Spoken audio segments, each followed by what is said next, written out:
My name is Ed Furry. I'm the owner of Sale 22. We're at Harken and we're going over the SnubbAir winch on the J70.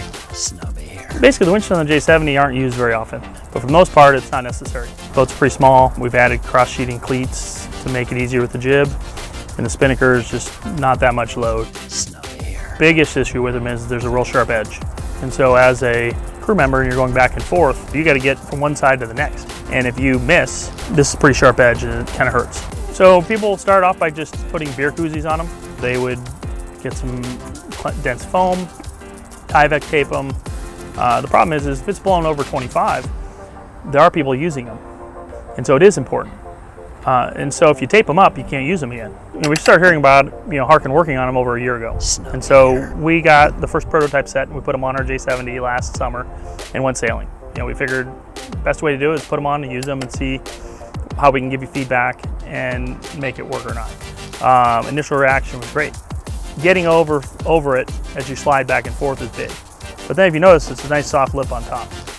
It's gonna make a big difference. You're gonna pass through it much quicker. The one thing I wanted to do is make sure I used it. I didn't want to just use it different than I would use a regular winch because I wanted to know what the deal was. And I liked it. It's basically kind of a ratchet block, but it has a really nice big diameter.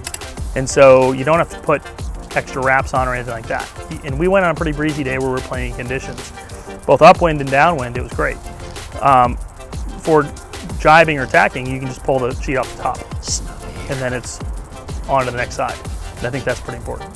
You can just have it as a ratchet block to use by hand. But big breeze, you're gonna want it and you're gonna need a handle. Then you put this insert in top, it locks in, and then you can use any winch handle that's out there. It's not a ratchet block, it's not a winch, it's its own thing. And I think it's going to be used in more ways than people think because it's something different, but it's also something that works. And I think it's very functional, and I think people are going to like it and start using them, especially on the J70.